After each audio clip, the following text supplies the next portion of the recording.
My next Patreon question is from Billy, who wants to know if we need more Barbenheimer-style double releases.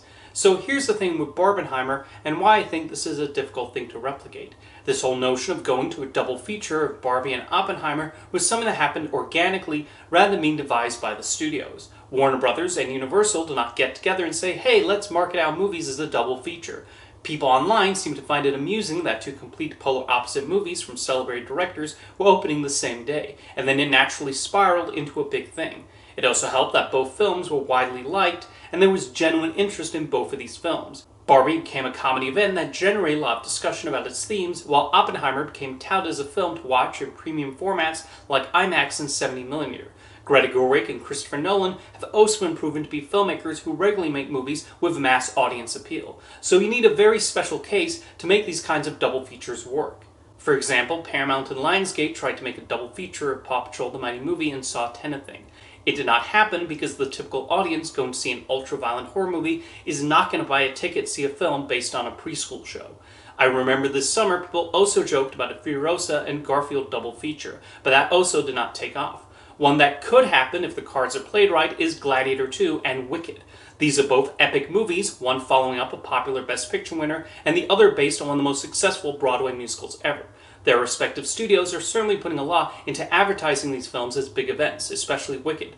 Of the movies still yet to open this year, Wicked is the one I've seen the most marketing for, so Universal appears extremely confident in it. And if both of these films are well received by critics, I can see audiences making a day to see both of these. And much like with Barbie, I could absolutely imagine people dressing up for Wicked or even putting on Elphaba-inspired green makeup. But again, these are two massive event films, and those don't tend to open on the same day anymore. Before, it was not uncommon to have cases like Gremlins and Ghostbusters or Batman and Honey, I Shrunk the Kids opening on the same day.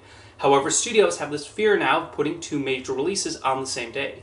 Kingdom of the Planet of the Apes, for example, had originally been scheduled to come out the same day as Furiosa, but then Disney decided to move it 2 weeks earlier to not compete directly with that film. If there's a time on the calendar where it does still happen, it's usually December, as that's a time when movies are more prone to legging out. Hence why, as of this recording, Mufasa and Sonic the Hedgehog 3 are both currently scheduled for December 20th. On the other hand, it also means that studios are now scheduling major films all over the calendar, instead of just some weekends expected to bring a big turnout. The concept of dump months is not really a thing anymore, as proven by big blockbusters achieving success in February, August, and September.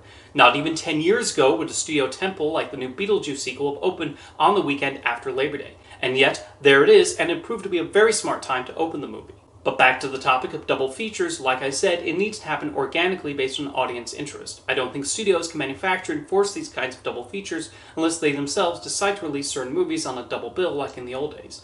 Or in Grave of the Fireflies and My Neighbor Totoro paired up in their original Japanese release.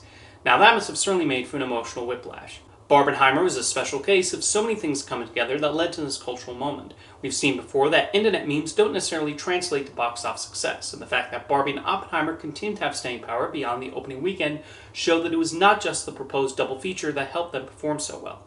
I think Barbenheimer, like double features, will be a once-in-a-blue-moon situation, based on something that fuels the cultural conversation.